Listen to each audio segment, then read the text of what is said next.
Well, welcome to the Stoned Roadie podcast. It's the one you don't want to miss.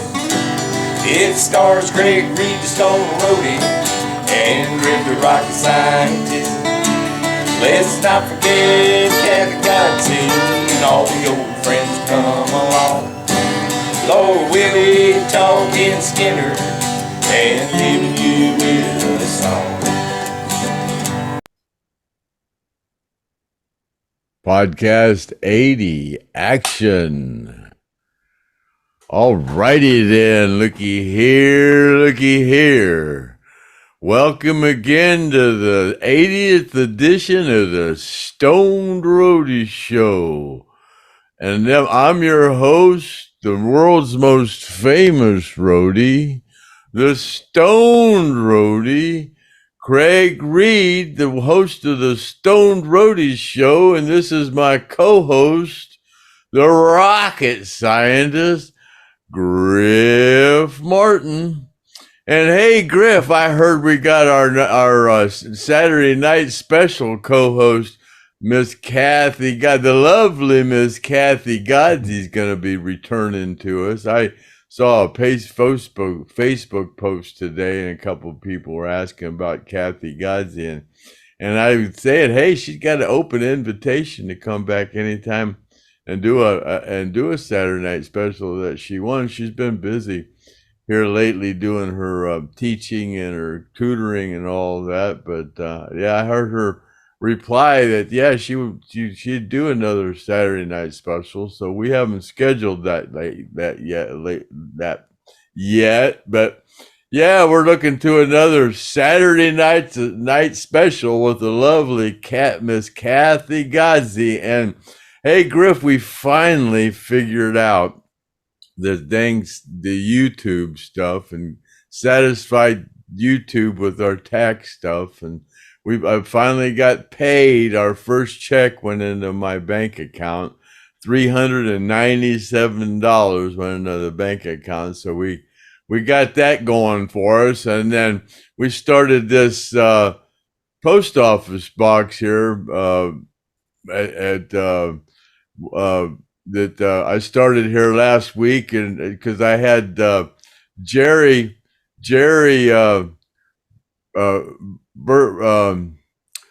Birchie, he contacted me, and I've had a lot of people that have wanted to get involved in donating a little bit to the fund, and Jerry Birchie, he kind of insisted he wanted to send $100 in for that. So I said, okay, well, we just send that in. And so he did that last week, and we kind of mentioned it, and we started this post office box. And I went to a little club here Saturday night, and my buddy Steve Etheridge, I've known for, oh my God, 50 years. He was a little younger than me. When I come back after I was in the plane crash, he played guitar in high school, and I followed him and another friend of mine, Tim Starcher, and they were like the best guitar players in high school. And I've been following Steve Etheridge here lately, and his band that he plays around town here called Murphy's Law. And I went out and seen him the other night at M&M Tap House over in Barberton, and he said, man, I want to donate something to the Forgotten Survivors. And I went, oh, Steve, you don't need to do that. And I kind of shined it off, and we continued to talk for a little bit. And he goes, no, seriously, Craig, I really want to give you something for the Forgotten Survivors. So yeah, he gave me $100 the other night, and that was real nice of him. So I told him I would mention him on the Stoned Roadie Show. We want to thank you, Steve Etheridge, of the guitarist for Murphy's Law here around the Akron area. And then the guy that started all this and getting me going on this,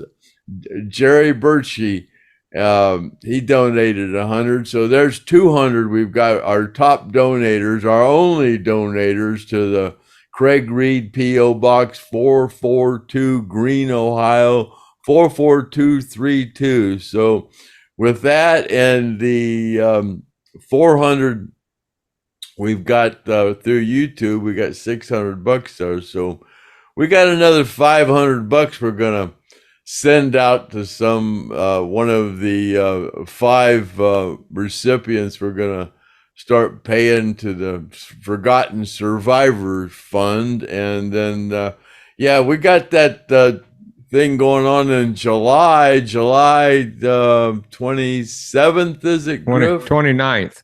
29th, Yeah.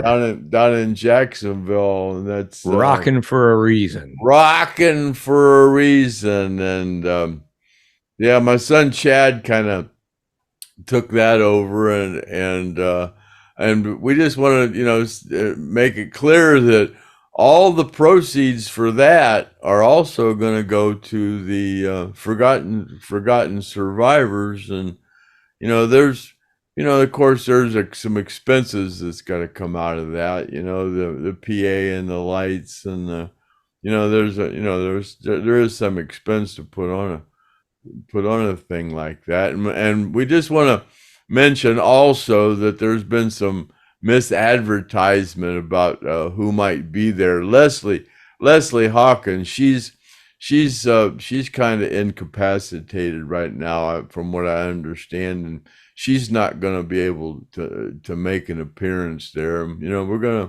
We wish she could, but she's just not able to make it there. And there's a lot of there's at least 5 of the survivors that really need some help right now. So we're just me and Griff are doing all we can to try to help support, and my and my son Chad, and he's getting involved in this, and all the other people that are getting involved in the function down there on 29th and in Jacksonville. It's all they're all donating their time. So yeah, if you want to, on anything you want to do on the side, you can do it here at through my post office box there. Send in anything you'd like, and we'll post it up on the board over here, and we sure appreciate any help you want to give us. And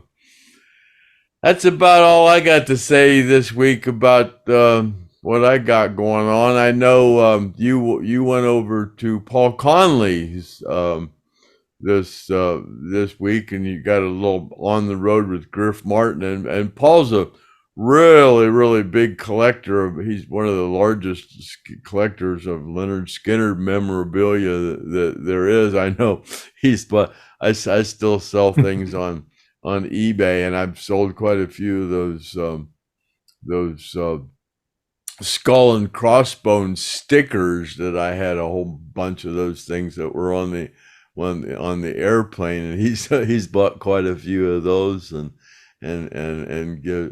gives them out with some of the things that he sells them. And then you went over and filmed a lot of his collection, and you want to take it from here, Griff? And well, yeah, Paul Conley. He's a guy. He was on podcast 75, and he was a guy sitting on the bench, and he had the poker chips and the piece of the poker table that they found out there at the crash site. And so he invited me over to his house, and he went into his storage and brought back some stuff to his house. And then I went over to his house, and we took a look at a lot of that stuff. Pretty interesting stuff. So you guys might want to stick around. Don't go anywhere. When Craig and I finish our jibber jabber session, we'll go right into the on the road with Griff Martin. But that rocking for a reason, Craig.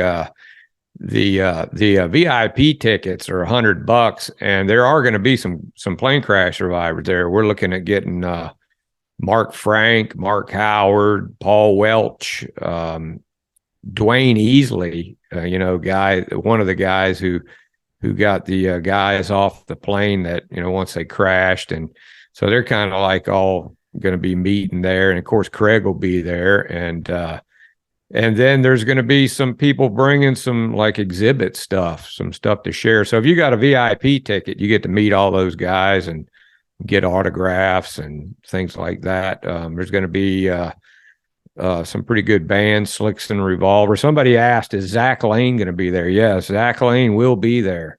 Brandon Miller, Zach Lane with Slicks and Revolver. And then if you want to Chad see, Lane will be there too. Zach's father. Yeah, his dad. Yeah, he's a singer. Singer for Zach's band. But he'll be there, and I think Derek Hess. I'm pretty sure Derek Hess is going to be there, and I think he might be playing some drums. And his son Dylan, Derek and Dylan are going to be there. Derek Hess, Rossington Collins drummer, Derek Hess. So you want to come meet these guys, man. There's going to be food and drink, and it's going to be a really great time. It's going to be like that Whitey's event that we had, but it's going to be way better. So you guys don't want to miss it. And and then as far as that, Gary Owings, Owings, he was one of our guests on here. That Mike Owings, I'm sorry that y'all enjoyed so much. He's going to be on there too. Yeah. Right. You can corner him and ask him all the Alan Collins stories that you want. Because he's got a bunch of them, man. And that Alan Collins, he mimics right away when he was. I didn't remember him, but when he was telling me about Alan, there was no question that he was around Alan. Just the way he was mimicking Alan, it was that nobody can make those expressions unless you've been around Alan. Yeah, so and we did a podcast with Mike, and you guys got to go back. And of course, Craig and I, we can't remember what podcast anybody was on, so all we can say is you guys had to go fumble through them and see if you can find them. But Mike Owings, he was a great guest, and so probably everybody that you've seen on the podcast, I imagine just about everybody will be there. But it's going to be a great time. If you guys need more information about it, go to supportsurvivors.net. Go to the Rocking for a Reason pull down there or button, and then click on that, and you'll see the brochure. You can buy your VIP tickets. Go ahead and get those VIP tickets. We need you guys to start purchasing those VIP tickets, and then I believe the 3rd of next month, general admission goes on sale. So. Get those VIP tickets. That'll help out everybody who's organizing it. So Craig, that looks pretty good, man. That green screen, you got the donators back there. Anybody that wants to donate, you'll make it up on the board up there, and Craig and I will mispronounce it for you. Although Jerry Birchie, that's pretty easy. Yeah, but anybody, like I said, when you donate. Whoever we give that money to, we're gonna keep your address, and like we give it to Paul or Leslie or Mark Frank, whoever gets that money, will send them your address, and they can drop you a line and say thanks for the donation or whatever. Yeah. So if you even say you want the money to go to a certain survivor, you can do that, right? I'm gonna keep it so you'll be connected to whoever, you'll know who that money goes to. There's gonna be no doubt that I'm not, just pocketing this money, so send it to that post office box Craig has up there. Craig Reed, P.O. Box 442, Greene, Ohio 44232. Too bad they couldn't make that a 420, P.O. Box 420. You should have told him, hey, look, I'm the Stoned Roadie. Can you go ahead and make that a 420? I didn't even think about it. Yeah. That's funny. But yeah, so anyway, Craig, I got a question from a guy. He was talking about when in Greenville, South Carolina, something about some parts that you had, guitar parts or something that were on the plane, or are you still selling that stuff on eBay? You still selling that stuff? Oh, what's he talking about? The stuff that the spare picks and slides and things I had. Yeah, I have some picks that were Steve's that he never actually used, but they were on the plane, but they're old Fender picks, and they're the old Fender picks that they're if anybody knows the Fender medium picks, had the kind of the white, they're tortoise shell, and they got kind of the thick writing that says Fender on them, and then they have an R up in the corner, and some of the newer picks have an R up in the corner with a circle around it. But the very first Fender picks had an R up in the corner, but they didn't have a circle around them, and those are from like 1969. They quit. They stopped making those and started putting a circle on them. Well, the ones that I got from Pastoria Music in Passaic, New Jersey, back when that's where we got all of our stuff. A lot of people used to get all their stuff from David Pastoria Music in Passaic, New Jersey. He's not there anymore. But yeah, he sent me some Steve slides and some Gary slides, and some Gary and Alan used the same green pick, and they're the old picks. They're the Mel Bay picks, but some of the newer Mel Bay picks, they don't even make those green picks anymore that Gary and Alan used, and they're called the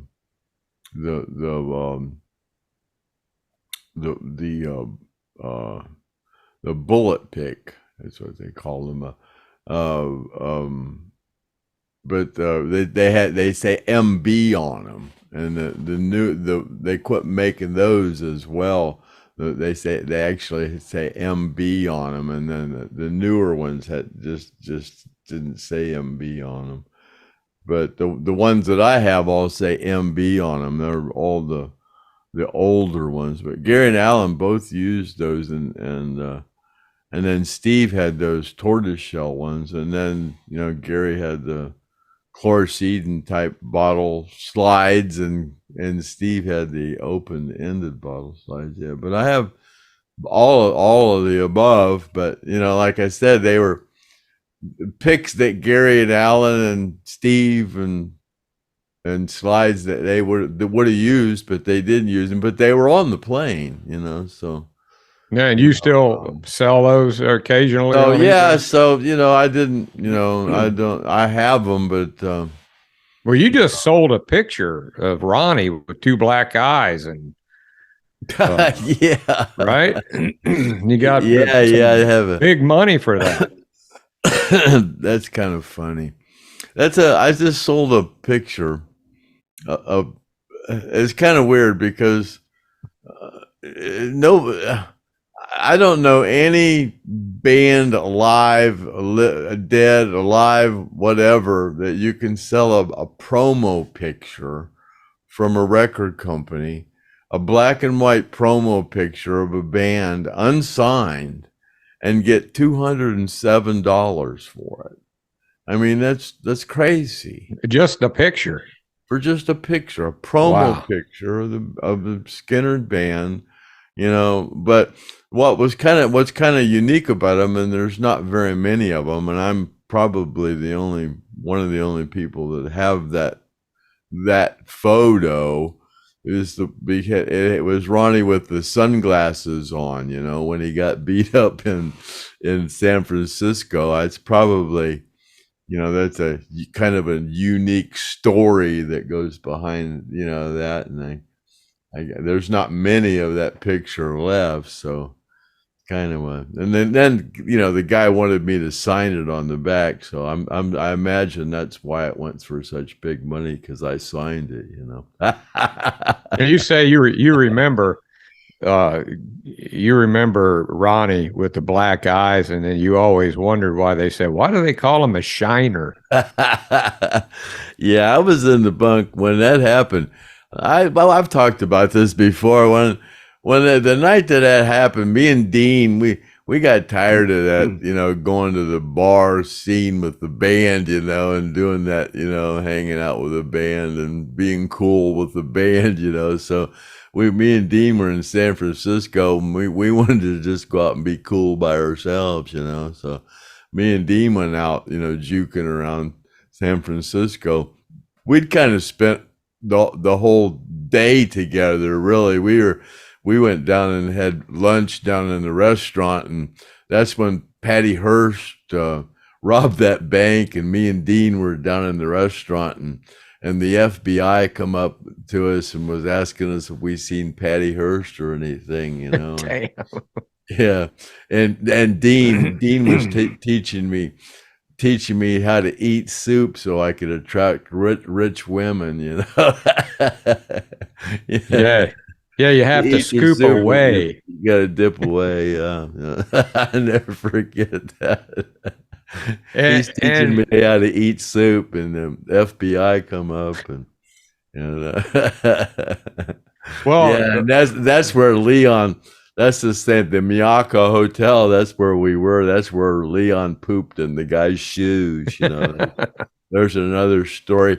There were quite a few stories that came out of that little visit we had in San Francisco. But somebody left their shoes outside their room, right outside. Well, it's a Japanese thing, It's kind of traditional that Right. Japanese don't take their shoes in their room. So that guy left his shoes out in the hall, and Leon went and grabbed the guy's shoes and pooped. Took the guy's socks out and pooped in his shoe and put the sock back in the guy's shoe and sat outside. Someone shit in my shoe.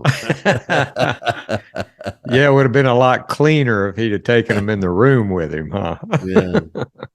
Well, so the part about Ronnie getting the black eyes, I'd heard that they were on the bus and somebody yelled out something about, we got a guy in here that can kick your ass, and they sent Ronnie out there or something.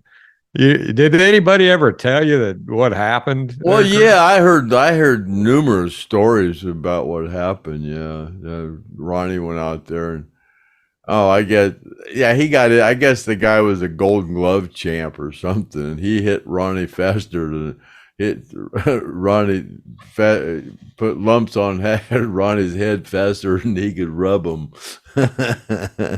And didn't Alan get hit and run back to the bus? Yeah. Alan got popped once and ran back in the bus. Yeah, it was what I heard. I wasn't, like I said, I wasn't there, so I can't. Well, if you were there, you might have ended up with a black eye too, Craig. Who knows, man? A lot of people getting black eyes and teeth knocked out and stuff like that. And oh yeah, well yeah, we started this story. Yeah, I had the bunk underneath of Ronnie, and I would get up in the morning, and it was, and I would look. First thing I would see was Ronnie lay there, and I'd look at him, and he had those two eyes. Man, both eyes were purple, and like you said, they were shiny. The shiners looked like somebody took Vaseline on them and rubbed them. And, I mean, they were just purple and shiny, boy. Is that when I saw a picture of him, but when he had his sticking his tongue out, and it looked like somebody probably did an uppercut and he bit his own tongue or something. The inside of his mouth was all bloody. Oh, he wore those sunglasses, man, and after he got done with the microphone at the end of Freebird, he would take those sunglasses off, and the whole crowd in the front was just like, They could. he, yeah, yeah. Ronnie loved it, man. Yeah, he loved to show his battle scars, you know. Yeah, well, the whole band had battle scars, you know. I mean, you see, and like those movies that you had, and then of course Steve Reynolds told a story about how Alan blackened both his eyes, and he did that on top of that bridge when he went over they went airborne over that bridge, and Oh yeah, yeah, yeah, that's how yeah. Alan got. One time, Ronnie got too close to the cymbal, you know, when Artemis hit it, and he got his head right across here. He put a gash across Ronnie's forehead right there, man. It bled pretty hard.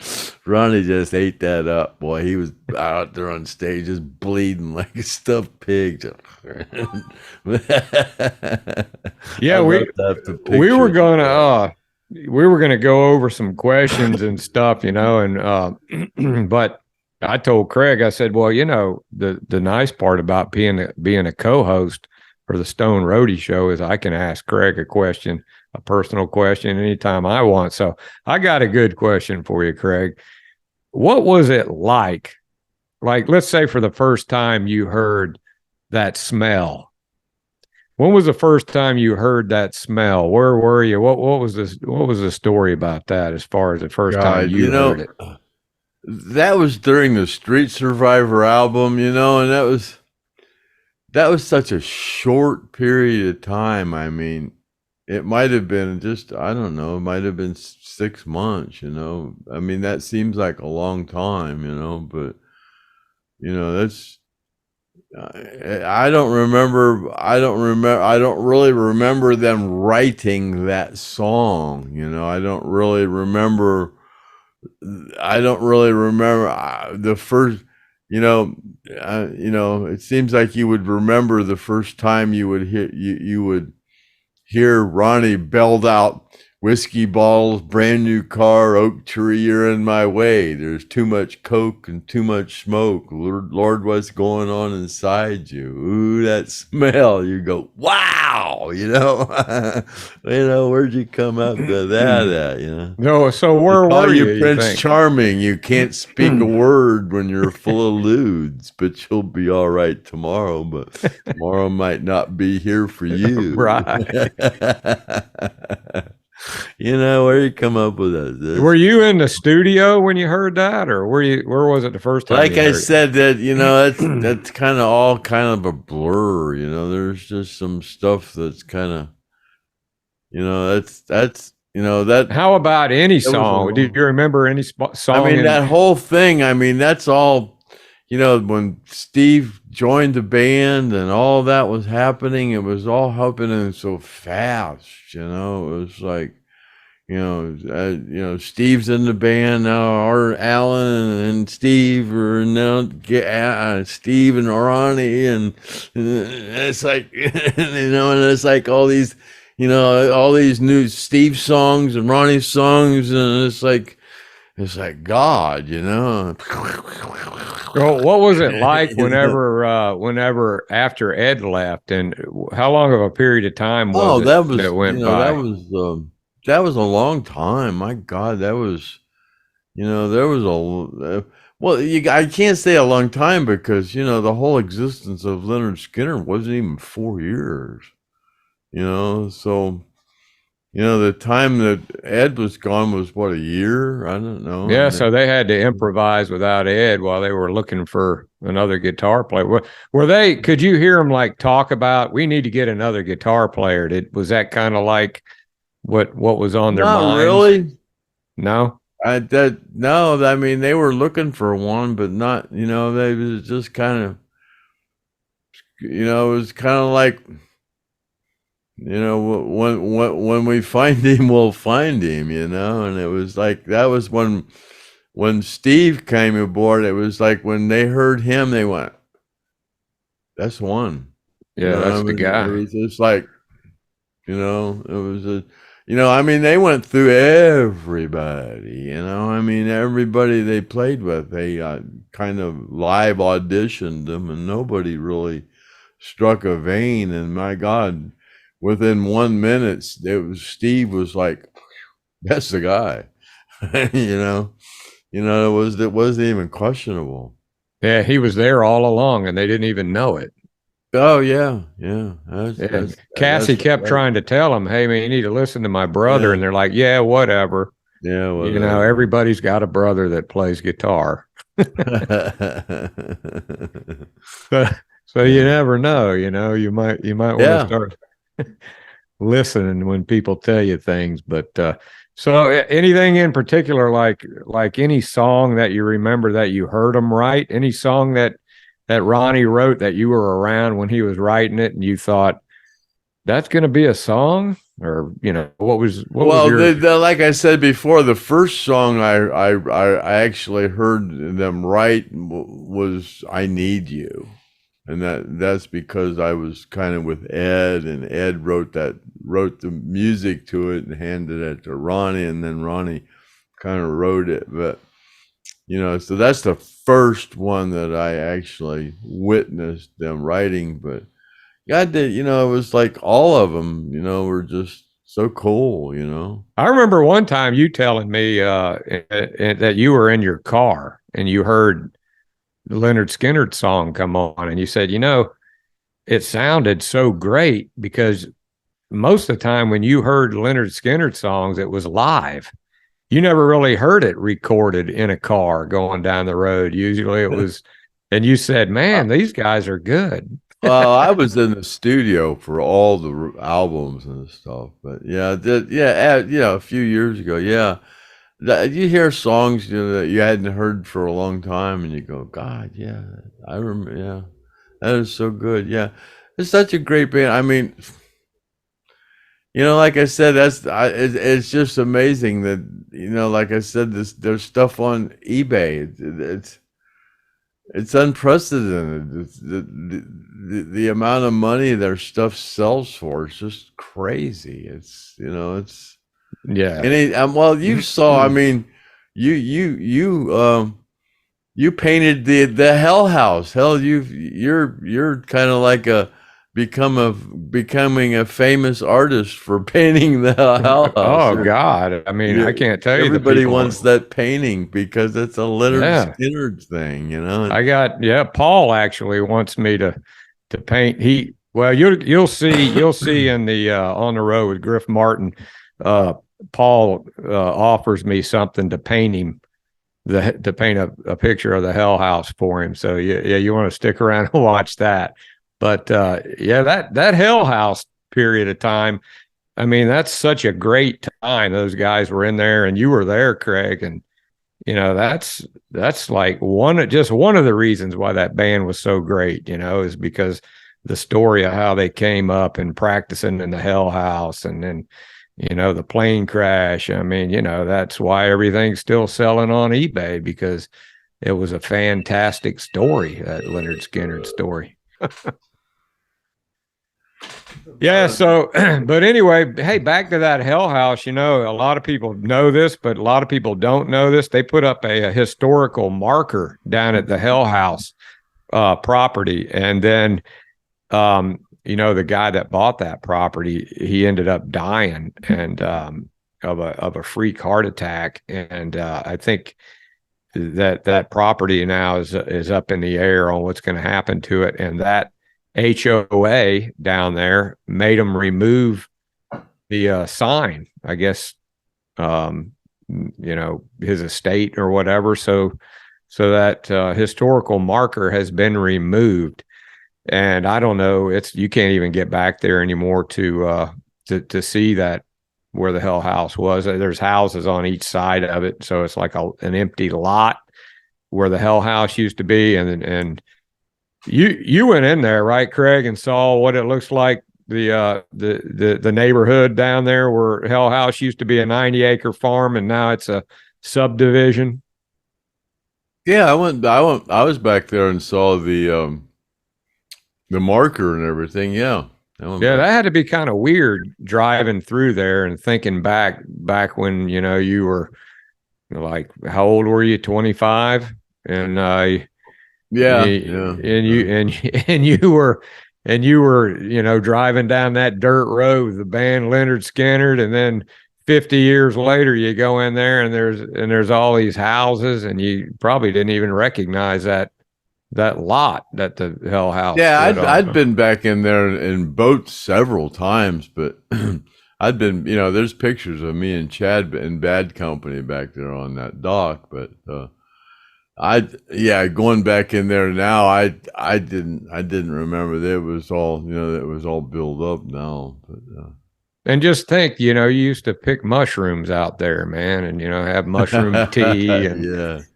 and you spent the night out there with the alligators and the snakes, and Oh yeah, yeah. now it's just a bunch of houses out there with a bunch of pissed off people because of the Skynyrd fans trying to get out there, which they're never going to be able to stop. I hear people are coming up there in boats and things like that, and they can't stop it. So no, you can't stop it because as long as you can come up that creek back there, you can't stop. It's like you said, it's like trying to hide where Elvis was raised. Yeah.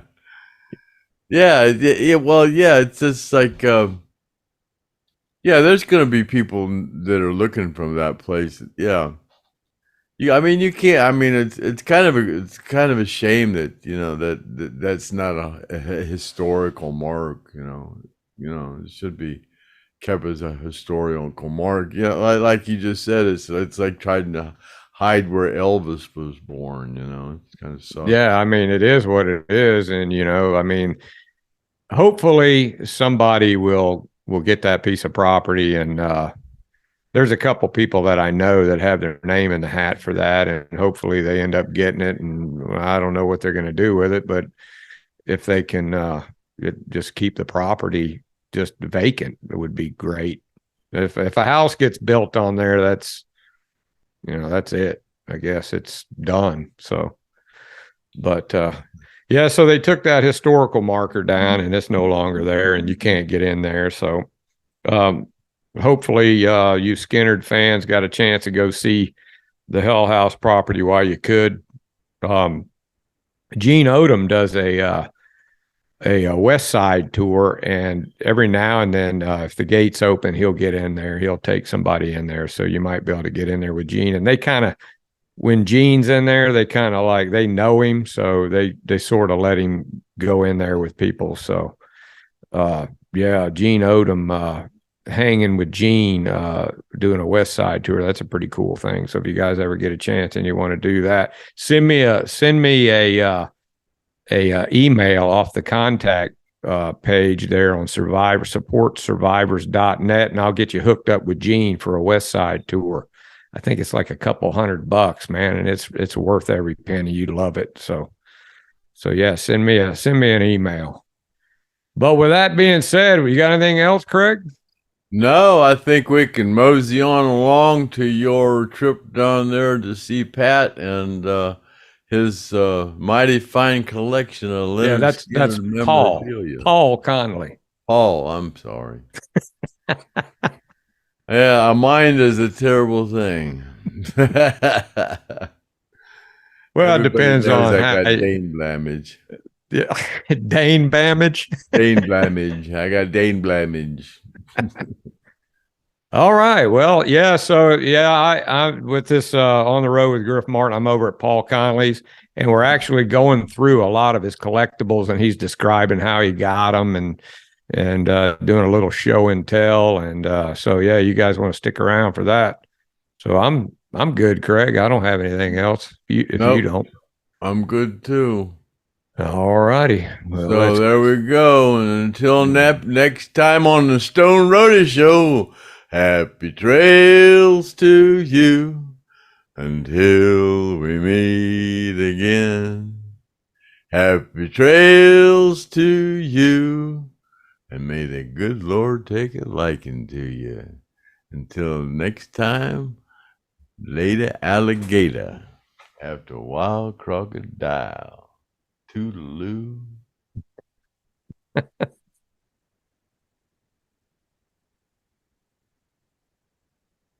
Oh, I hit the wrong button. Did I finish it? I'll just end it. Okay, on the road with Griff Martin, and we like to bring you interesting things, and we're going to kind of get back into the Skynyrd realm because we've been getting off track a little bit here. Got an interesting guy here. Of course, we've met him already. And what was it? Podcast 75? 75, yeah. Podcast 75. I was out at the monument, and Paul Conley, he was sitting on the bench. He's the guy that was a collector. And we went through some stuff, some artifacts that were taken from the crash site. And Paul was gracious enough to invite me to his home here, where he's brought some stuff out of his storage locker that he has nearby here. And so he brought a bunch of this stuff home with him so he could share it with us. And on the podcast, it's some really cool stuff. Like I said in podcast 75, Paul Conley's a collector. This guy is one of the most interesting guys I've ever met, and we've really become good friends. And he's shown me some really cool stuff that, had I not met him, I'd never seen before in my life. So we're gonna share it with the Stoned Roadie fans here on the podcast today. We're gonna get into some really cool Skynyrd stuff. Now, Paul Conley. We mentioned a little bit about it on the 75th podcast there, but how did you get started in collecting, Paul? Well, I got started doing private signings with artists back in 2003 with Steven Adler of Guns N' Roses was our first, and he was a great guy. But with Skynyrd, it started around 2006. New York City, the APB band, Artemis Pyle band, was playing at a place called Stitches, which is a bar that was owned by Slash of Guns N' Roses. And that night we went to the gig. It was 100 degrees. I'll never forget. It was in like a second floor place. It was just like a sweat box from a movie. Everybody was just going crazy. And after the show, about 6, 7 of us waiting by the bus, Artemis's tour bus. He invited us on the bus directly right after he got on, proceeded to walk to the back of the bus, and sat down on his bed with the air conditioner dripping water on the bed. I'll never forget it. He didn't take a drink or anything to eat. He just started signing for us, and he wanted to make sure that everybody had what they needed.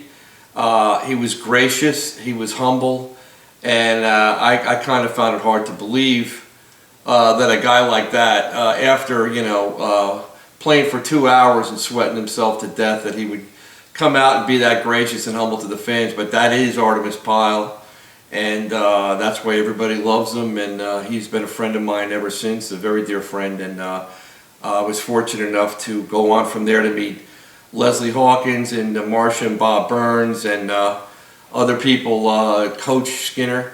And it's been an incredible journey.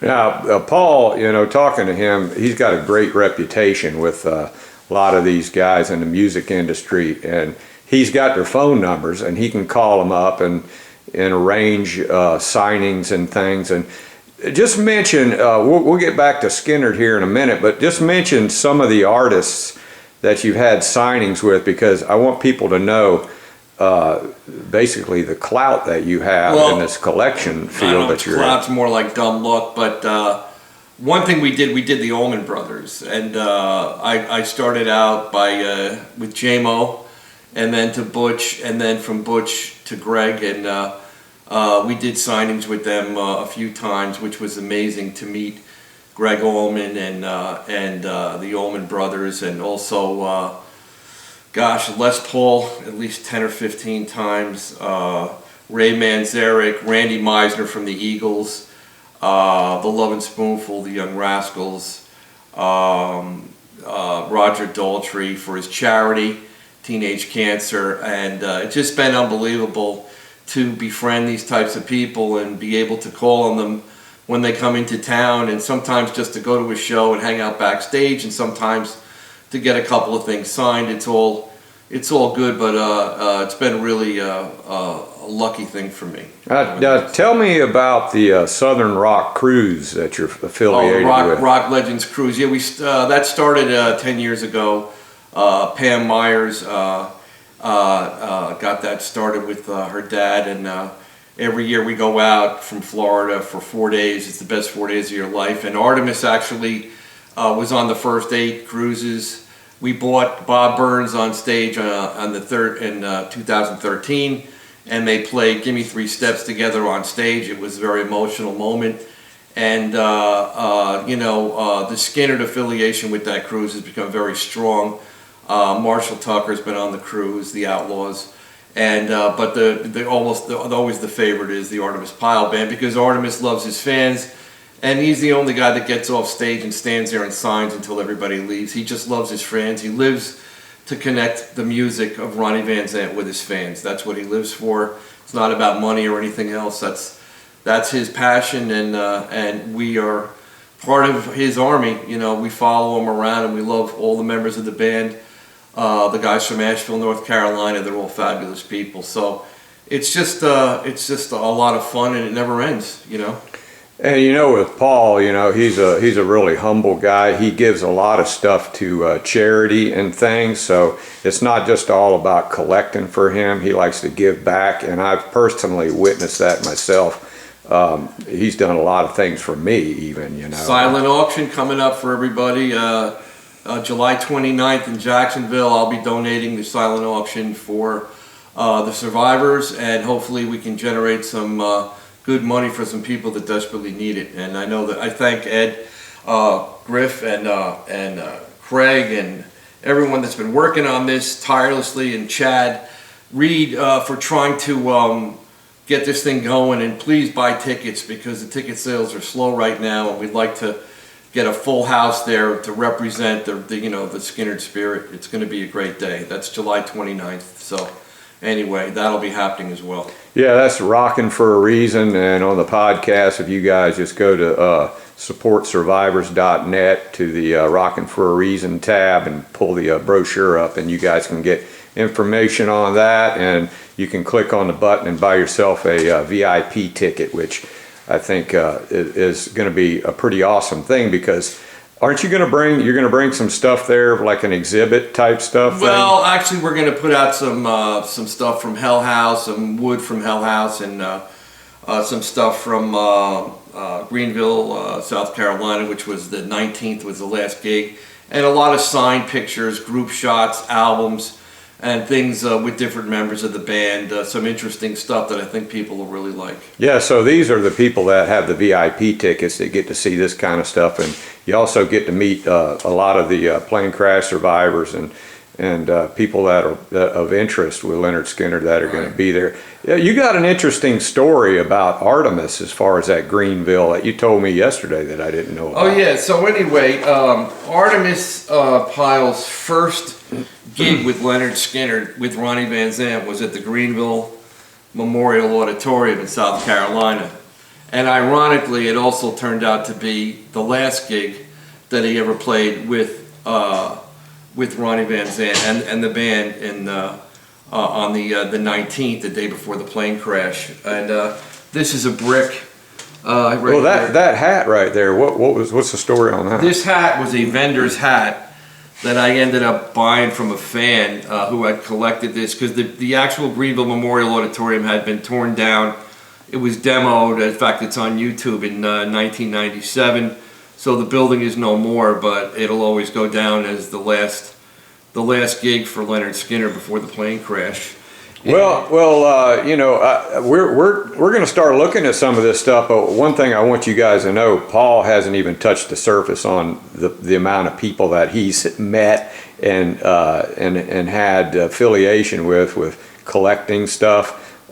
He's kind of humble that way, but you know, I just want you guys to know Paul Conley is a really knowledgeable collector, and he's anybody that needs a question about something, send me an email. Go to supportsurvivors.net and click on the contact button. If you have any questions about collections and things, send me an email, and I'll ask Paul, and I'll get back to you, because guy's a wealth of knowledge, and we want to help you out with your collectibles. So yeah, what you got here to show us? All right, Paul? Man. So anyway, this is actually structural wood that was pulled out of the site from the Greenville Memorial Auditorium. It's a piece of wood that was pulled out. I had an artist paint Ronnie Van Zant, which is not easy to do. I think he looks pretty good right there. And the gentleman wrote at the top what it is, the years, and that it was October 19th, 77. Then I had Artimus sign it and date it, and the artist signed it. So that's kind of a neat little thing. And this brick down here, for a while, I guess they were selling bricks for charity for the, and I happened to get a full brick from Greenville. This over here is pretty cool. I got this from Gene Odom. I think you all know who Gene is. This is actually the top of the dock where Ronnie Van Zant would go to write all the songs to the first 3 albums in his head. Never wrote a word down. Obviously, Ronnie actually walked across this wood, and this is a piece of original dock, over 50 years old. Smells. Got the creosote. I think this is what it smells like, and this is actually a piece of steel from the plane that I obtained from a collector who had gotten that years ago when that stuff was out there. It's really not anymore. And then some of the pieces that I bought to go over with you guys is. Hang on a second, Paul. I just want to take a close up of this piece of the dock. Now, Ronnie Van Zant probably went down there with his bare feet, stood on top of that wood, throwing a fishing lure or a worm out into Peters Creek right there by the Hell House. That is like priceless to me. That's an awesome piece right there, and that's just amazing. So sorry for the interruption. No, the fun Paul. part about collecting is always acquiring something really cool. Yeah. And getting it from a guy like Gene Odom. You know, Gene is about as close to Skynyrd as you can get in this world, who's left, unfortunately, in this world. We've lost so many great people. Anyway, this can was obtained from the site, and this is a Budweiser beer can that actually was actually unopened. And if you look at the top of that, you can see it says Florida, and because it came from Jacksonville, this was actually an unopened can of beer. So that was basically the choice drink, from what I understand. Didn't you say when you picked that can up it still had beer in it? It was actually, yeah, I believe the person had hit it, and it was near the top, and it started to leak. They might have hit it with a shovel or something. With a shovel or something, and it started to leak the beer. But that's a complete can. That's incredibly priceless. And here's a couple more cans that were found. Here's a Coke can for your rum and Coke drinkers, and we have 7-Up can here. Again, soft drinks, and here's a top to the beer cans, to a 6-pack. So this stuff, you know, I've gotten over the years.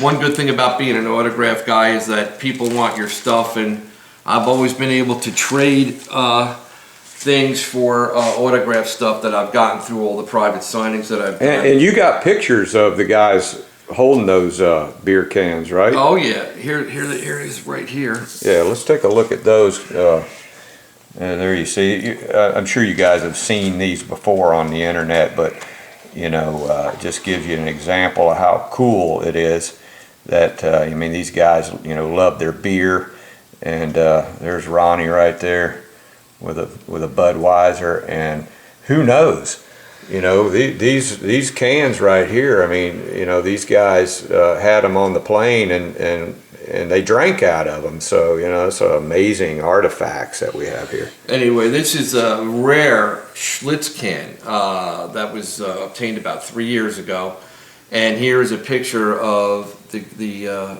incredible Alan Collins drinking a Schlitz. So that's pretty cool too. Anytime you get pictures of stuff, it's amazing. And one of the things that people used to go out into the woods for was the Freebird tree, which you can see is pictured right here. And that is a piece of the birch tree. It's a birch tree. It actually came down, Hurricane Ida, 2021 summer, took that tree down, It had been up for over 50 years. People used to carve their names in there, and that was the Freebird tree that became very infamous over the years. People would go out to the site to see that tree. And here is a big piece of bark from that tree that somebody gave me. I guess when it fell down, some of the stuff fell off, and I was able to obtain that from a local out there. So, basically, the Hell House is really one of the cool things about Skynyrd.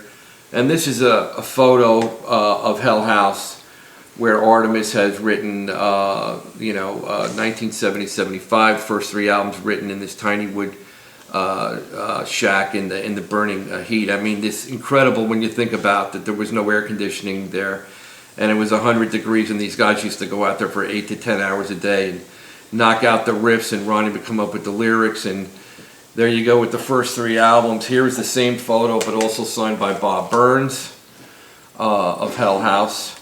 And we also have this, which is all the members standing outside of Hell House, which is kind of cool. There's Ed King in the end, so that's an early shot.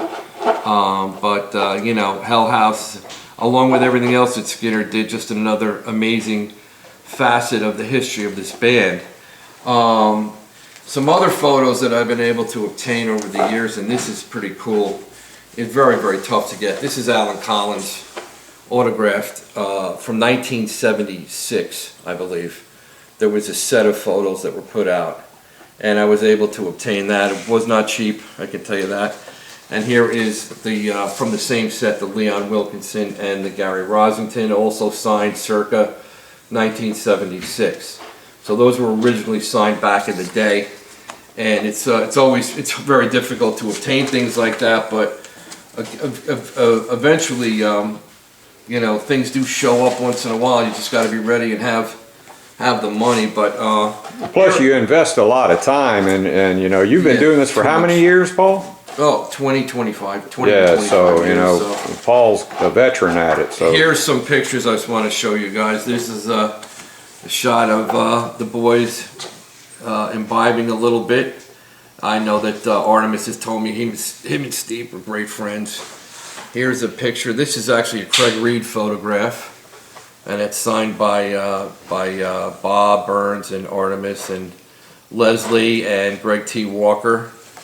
Here is a photo from the back of the first album, and that is signed by Bob Burns, JoJo Billingsley, wrote Give Me 3 Steps, Leslie wrote Tuesday's Gone, and ARTIMUS, I Ain't the One.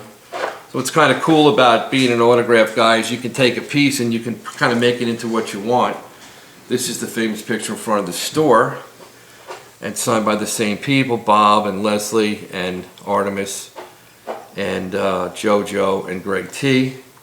And of course the infamous shot from the cover of the album, which was later changed to take out the flames due to the circumstances that followed with the plane crash, unfortunately. Interesting story about this photograph right here is I was hanging out with Gene Odom one day, and he was there at this photo shoot, and this is not digital enhancement, this is real fire.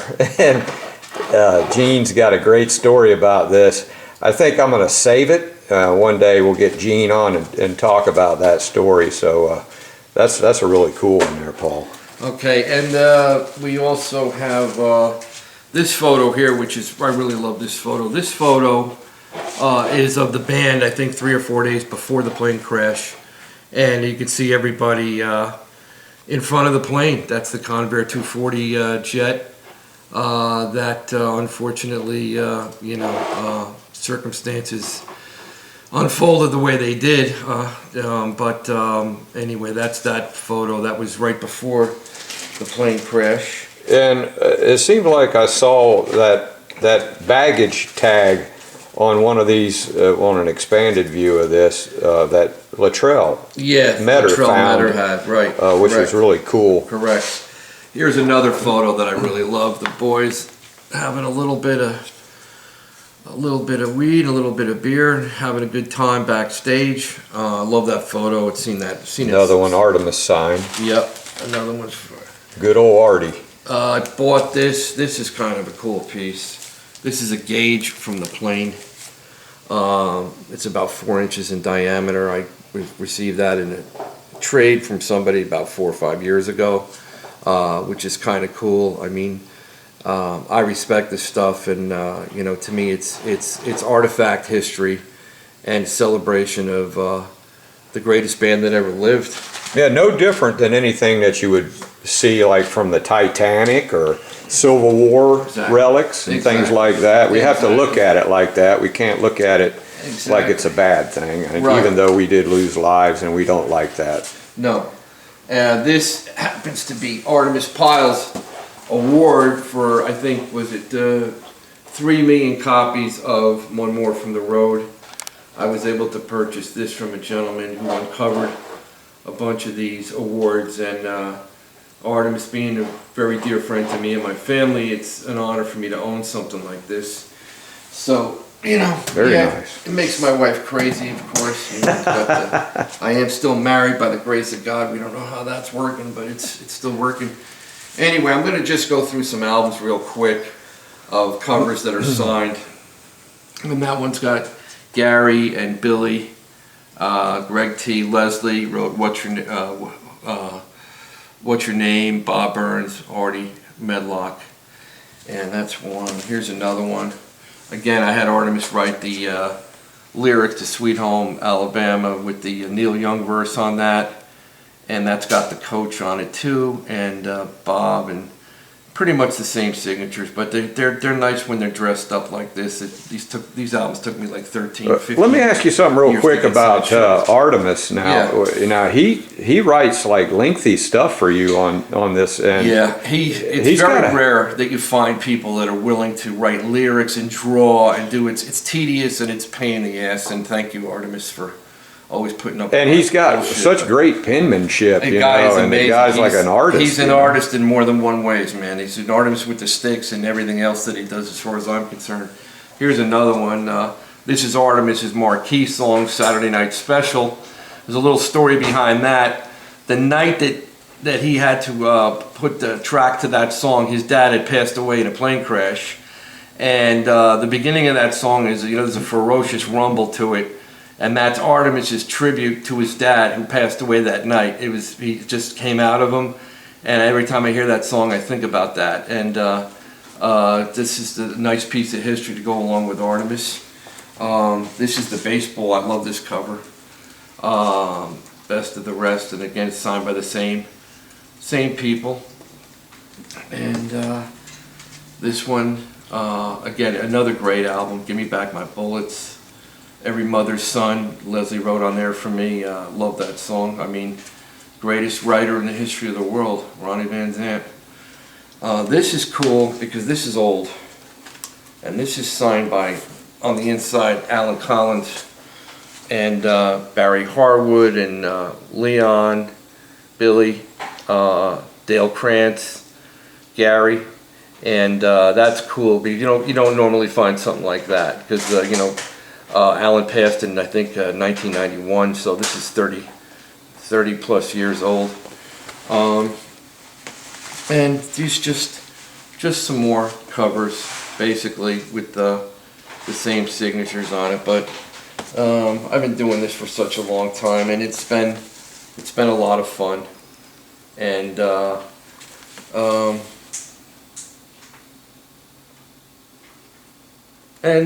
we enjoy doing it. So basically that is some of the albums. Here's a couple of photos. These are post 77, of course, but with Leon Wilkinson and Huey Thomason, Ricky, Billy, and these are pretty cool to have. And we're almost like in a museum here, you know. This is really amazing artifacts here that we have. So cool. And this one here as well. And one of the things that I got a few years ago, I'm just going to show this one piece. This is kind of crazy. This is a watch that came up think 3 years ago, near the surface, back in the woods. I wasn't there when it happened, but this is a watch, and if you look at the cover of this watch, it says Saturday, the 22nd, and back in 1977, the plane crashed on Thursday, the 20th, so it is period, and the serial number on the back checks out to being made in 1969, I believe. So, or no, 76. I'm sorry, it was made in 76. So I don't know who it belongs to, but it's an amazing piece, and I cherish it. You know, it's something I keep. That is, yeah, That's unbelievable. That is great. That watch band, where's that? That was here's the watch band. That was found separate. Yeah, the Seiko watch band. Yeah, crazy. Oh wow, so cool. Crazy stuff. And I'm holding it in my hand, so that's amazing. Okay. So, and then of course back here we got a poster. This is one of Lynyrd Skynyrd's real estate posters, which I just got in a trade from somebody who had it, and I was happy to get it because I really wanted one. Signed by Lynyrd. Signed by Coach Skynyrd, yeah, by Coach Skynyrd, who, by the way, I spoke to him when he was alive. Was a very, very nice, humble man, and he's just, you know, the story just unfolded around him, and I think he enjoyed being part of the Skynyrd legacy, you know. So anyway, what I want to do is I want to wrap this up, Ed, because I got a guitar over here that is, I had Artimus sign this for me, and it's got handwritten lyrics to Freebird, and I'd like to offer you this in trade for one of your paintings, Ed, because I love Griff, I love your paintings, and I love the depiction of Hell House, and hopefully you'll accept this from me, and one day I can get one of your Hell House paintings, and it's going to go on my wall, and I'll cherish it forever. And I really appreciate the time that you spent with me here going over a few of these things. I know I am a little crazy, but I enjoy doing it, and it's a lot. There's no band like Lynyrd Skynyrd. Hey man, that's like, I mean, I don't even know what to say about that. That's just amazing. I mean, you know, I painted the Hell House back in like 2017, and that painting, it kind of like, you know, my hand just moved on its own, and it turned out really great, you know, and it kind of went viral. And I've only painted 2 Hell House paintings, and Gene Odom has one, and Joe Crimp has the other, but I'll certainly, oh my God, you know, I'll certainly do that for you for that. That's like, beautiful. I don't feel like you're getting a good deal. Oh, I feel like I am. I'm not worried about me. Anyway, but I'll do you good. I'll do you good on that. So I appreciate it. And before we get off here, I just want to say hello to the boys in Mississippi, Dwayne Easley, Mike Roundsville, and my good buddy Latrell Metter. And everybody, try to get to the event on July 29th in Jacksonville. We'll all hang out together and have a great time. And everybody support the podcast. Craig, I know I'm fat, but I'm working on it, bro. Hey, did we see Bob Burns' hat yet? I don't think we talked about that. Yeah, this is... that's like one of the coolest things we can't forget, Burns, you know? Bob Burns gave me his So hat. how did you... Well, I was friendly with him and Marcia, his wife, and I had sent him stuff to sign for me and donated some stuff to a charity for him, and he offered me this hat. He signed it for me, and I'll never forget Bob. He was a sweetheart of a man, and he just loved Lynyrd Skynyrd just like everybody else, and just was happy to contribute. And like I said, he was on our cruise in 2013, Rock Legends cruise, and him and Artimus, I don't think there was a dry eye in the house when they came out and did Gimme 3 Steps together. So it's a monumental thing. It's still on YouTube. You can look it up. It's still there. And it was just a great moment in time. But just to be part of this band in any kind of way, just being a fan is a gift. A little assignment from some of you Skynyrd fans. See if you can find a picture of this hat on Bob Burns, possibly. I'd like to see that, and then if we find it, we'll give it to Paul to go with that. So that would be pretty cool. You guys have an assignment now. So are we missing anything? I don't think so, man. I think we pretty much covered most of the things I wanted to go over. But it's all fun. It's a one continuous thing. It just keeps going. You always say you're done until you find the next thing that comes up. But collecting it's a disease, but it's a pretty safe one. I think. And Paul's kind of like the Raiders of the Lost Ark with this stuff here. He's got the Holy Grail. Some of this stuff is just amazing, and he calls the crash site Mecca because it's just like it's just a really cool story, and all of these things that Paul has here, really excellent collectibles. I know you guys appreciate this. I know some of you are going, how amazing, and I'm so glad that Paul invited me over here so we could do this.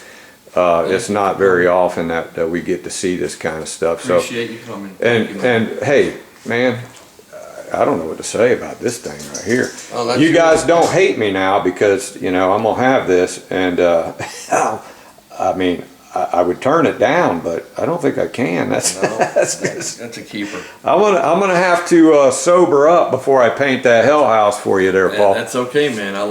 It's all good. I appreciate it. Okay, hey, thanks, Paul, for bringing us in your home and going and getting all these things out of storage. I know it was kind of hard to haul it around, and they're delicate things. It's worth it. It's a lot of fun. Thank you for coming. Well, thank you for being on the podcast, and Craig appreciates it. I appreciate it, and all of the podcast fans do. So we'll be hearing more from Paul, and you guys come down and meet him at the Rock for a reason. And if you got any questions, man, this guy's the guy to ask right here. So appreciate it, Paul. Thanks, man. All right, we'll be seeing you down the road. Yeah, Craig talks about fat folks and cigarette smokers too. So if you're fat and like to smoke, he might poke a little fun at you. Yeah, Craig likes to tell it like it is, so it's something that you want to know. If your feelings get hurt real easy, you better not watch the show. If your feelings get hurt real easy, you better not watch the show. Happy trail.